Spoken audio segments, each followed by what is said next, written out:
Chers membres,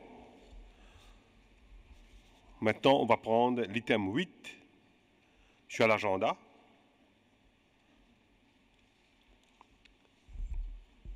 We move now to item 8 on the agenda, reform of the periodic reporting mechanism. This item is about the ongoing reform of the reporting mechanism under the 2003 Convention, which started after the 7th General Assembly in June last, with approval of the overall results framework and the revision of the operational directive. I now ask the Secretary to take the floor to shed some light on this item. Mr. Secretary, please. Thank you, Mr. Chairperson. The periodic reporting mechanism, as has been mentioned, is currently undergoing a reform to enhance its quality, usefulness and timeliness by aligning it in part to the overall results framework, which was approved at the 7th session of the General Assembly. The previous session of the committee requested the Secretariat to provide an update on the reform and on the transition period, which is supposed to last until 2020. Before I enter into details, I would like to thank the Government of the Republic of Korea, as their generous contribution has allowed and is still allowing UNESCO to carry on the process of reforming the periodic reporting mechanism. This working document 8 is made up of 2 parts. The first part talks about the initiatives taken by the Secretariat towards this reform, and the second part of the document concerns the calendar for the first regional cycle of reporting. The Secretariat has proposed 2 options in this regard, and I will come back more on this point in a moment. Concerning the first part, I am pleased to report that the revision to the reporting form ICH 10 and the drafting of the guidance notes for the overall results framework are advancing well. These 2 aspects of the reform are moving in parallel because they are interrelated.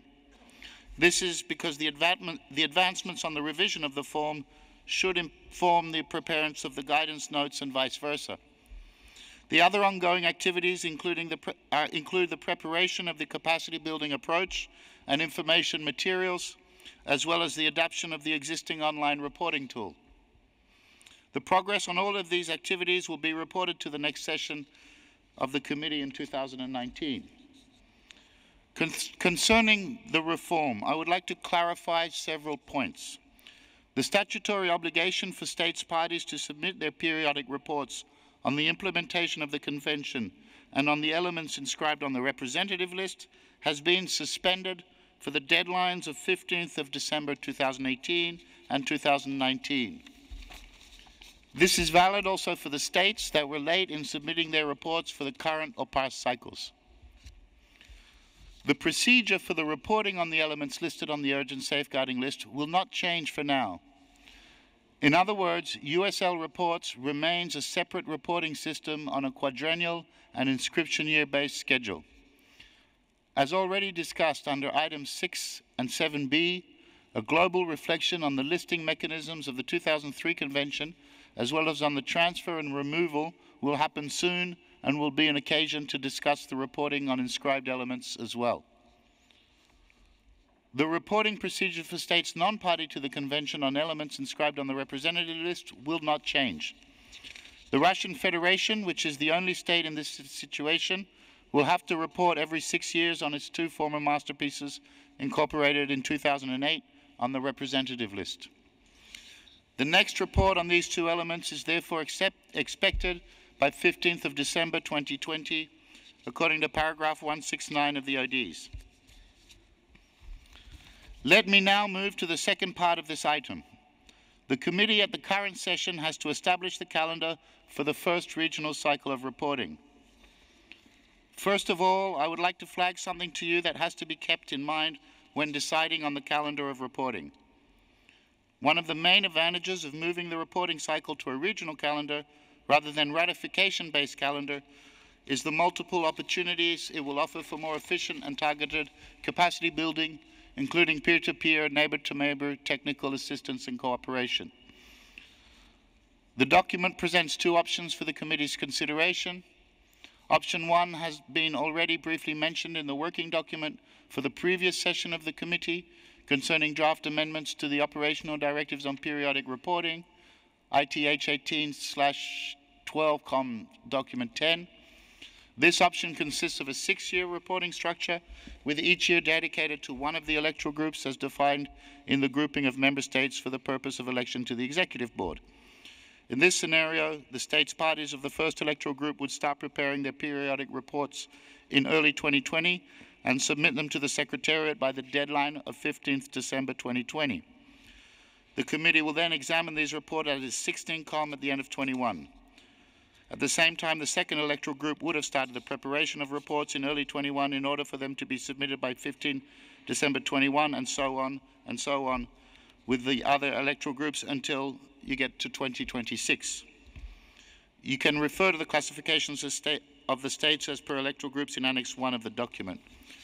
Option 2 follows a suggestion put forward during the general debate on the amendments of Chapter 5 of the operational directives during 12com, on the intervention of a committee member.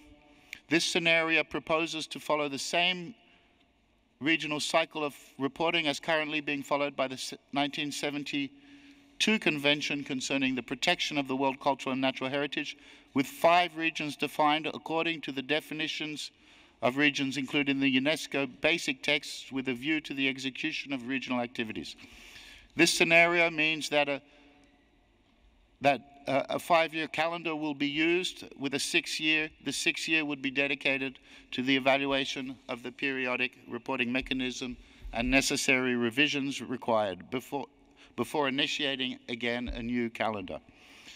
You may refer to the classification of the states along the 5 regions as listed in Annex 2 of the document. Another important aspect is to decide upon the order in which the electoral groups or the regions report. The Secretariat considers it important to avoid a situation whereby states parties would be reporting to the 1972 as well as the 2003 Convention in the same year or in 1 year immediately after each other. A space of 2 to 3 years between the reporting obligations of these 2 conventions seems beneficial so as to not overburden states parties in terms of workload and resources. Based on this consideration, 2 scenarios are possible. The option 1 scenario, in which state parties of electoral group 3, Latin American Caribbean, would start preparing their reports in early 2020, followed by group 1, then group 5B, group 5A, group 4, and then finally group 2. That is in the option 1 as it would be proposed. Option 2 is based on the definition of the 5 regions as per the Chapter 1 of the UNESCO basic texts, and according to this option, the Latin America and Caribbean region would also still initiate this new reporting cycle in 2020, followed by Europe in 2021, Arab states in 2022, Africa in 2023, and Asia and the Pacific in 2024, with 2025 being reserved as the reflection year before initiating the new cycle. I would also like to bring the attention of the committee to some additional points. Please note that the calendar to be established will only concern the first cycle. After the 6th year, the committee will have another chance to examine the situation before establishing the calendar for the second cycle. It is also important to mention that regardless of the option selected by the committee, states that newly ratified or ratified the convention during the transition period will be given due consideration in terms of the amount of time between ratification and their first report. In both options proposed, Latin America and the Caribbean countries will be the first to report in December 2020.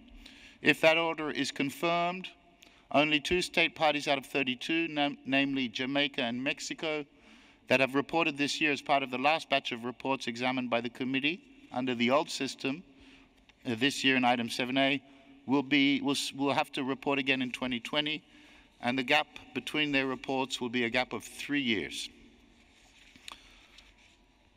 Lastly, I would like to mention that prior to this session, the Secretariat has written to the chairperson of the Electoral Group 1 and the Electoral Group 2 with a letter dated 18th of October 2018, asking the chairpersons to kindly undertake a consultation with their respective group on the options that have been presented as regards the calendar for the first regional cycle of reporting. Thank you, Mr. Chairperson. Thank you, Mr. Secretary. I now open the floor. Does anybody wish to take the floor?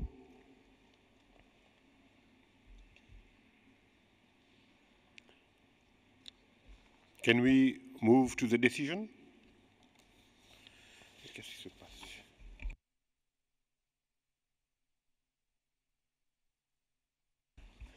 Yes. I believe that the Secretary has a point to clarify before. If I may, just because I finished about the letter to the electoral groups, we have indeed received a draft amendments which we will be showing on the screen. Thank you.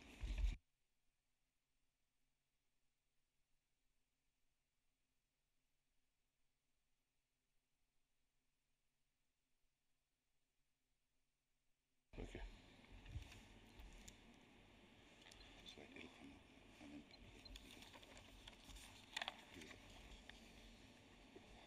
As you can see, we have options in the draft decision in front of us that would require a decision of the committee.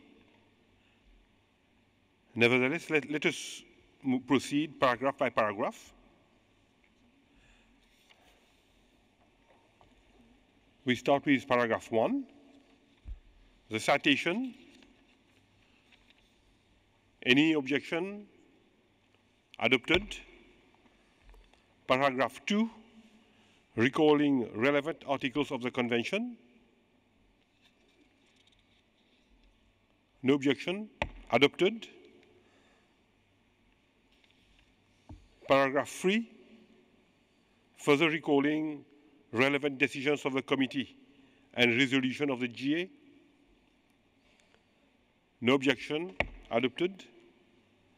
Paragraph 4, taking notes of the debates at the 12th session of the committee and the 7th session of the General Assembly, as well as the ongoing reform of the periodic reporting mechanism. Adopted. Paragraph 5, welcoming the progress in the reform. Adopted. Paragraph 6,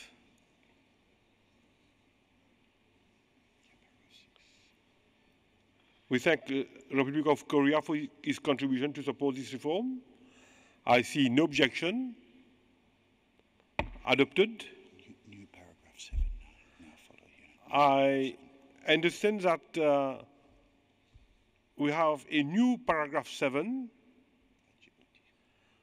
proposed by Djibouti, which is now appearing on the screen. Yes, Palestine wishes to just to support the paragraph proposed by Djibouti. Thank you, Mr. Chair. Thank you. Well noted. Do we agree to the amendment as proposed by Djibouti and seconded by Palestine? I see no objection. Therefore, paragraph 7, as proposed by Djibouti, adopted. Paragraph 7, renumbered paragraph 8. No objection. Adopted. Now we come to the new paragraph 9, which has been 8, which has been renumbered 9. Can I ask the Secretary to guide us on that one, as regards the two options? Yes, Mr. Secretary. Thank you, Mr. Chairperson. As mentioned during the Bureau this morning, we received an email from the delegation of Austria with the corresponding state parties attached to their email, opting for the option 2 with amendments to the draft decision. I believe that most of those states were in the Bureau, but it was submitted with those states in copies. If there are any states who were in copy of the email and who wish to be added, or perhaps who wish to be removed, most of them are in the Bureau. The committee may wish to ascertain. Thanks. Yes, I wish to have confirmation regarding the statement made by the Secretary. I see Palestine, vous voulez dire quelque chose? Oui, simplement pour soutenir l'option 2 telle qu'amendée par l'ensemble des pays mentionnés. Merci. Merci. Thank you very much, Palestine. We move now to, which means that paragraph 9. Yes, Lebanon. Le Liban, s'il vous plaît. Thank you. I also would like to support paragraph 2, please. Thank you.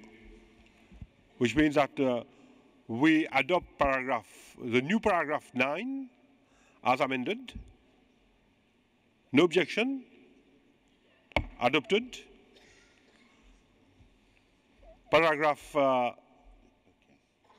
New paragraph 9. Yes. This is the proposed cycle for the under new paragraph 10, a proposed cycle regarding the calendar.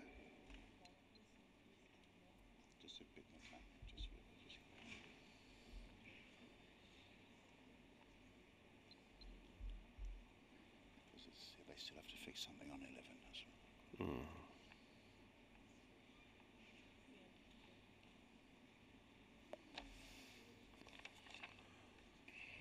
We now have under 10 the proposed calendar starting from 2020 to 2025, and the different regions.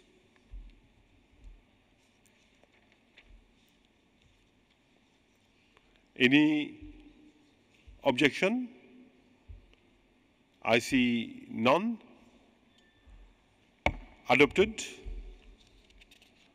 Paragraph 11.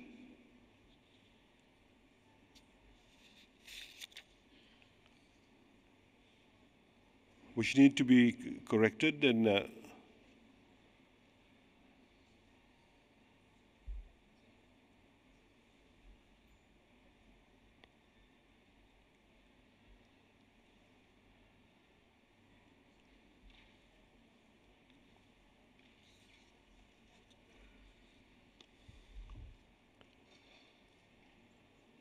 we have now the new paragraph 11 and the correction appearing on the screen.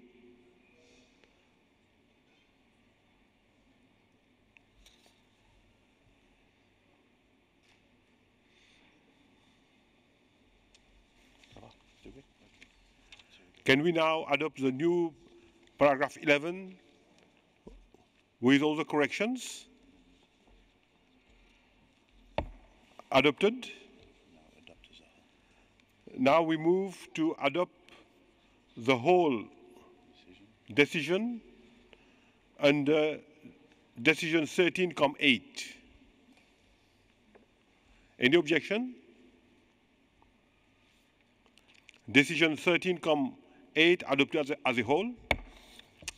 Thank you.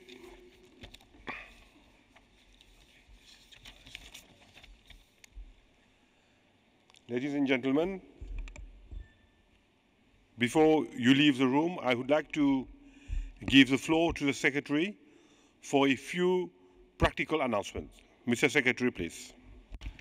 Thank you, Mr. Chair. I'm very pleased to invite all of you for the roundtable that is being organized on the Global Facilitators Network related to the Global Capacity Building Program. and how it supports countries with implementation of the convention. Facilitators from the different regions will speak about their concrete experiences of facilitating capacity building activities in countries around the world. Please go to the Kestrel room on the first floor at 1:15 p.m. for this one-hour event. Furthermore, for those who have received financial assistance to attend the session, they're kindly requested to go to room Swan B during the lunch break today, as the Secretariat requires a signature of those who traveled under the fund. I repeat, the room is Swan B on this floor. Thank you very much. Thank you, ladies and gentlemen. I wish you bon appétit, and we resume at 2:30 p.m. Thank you.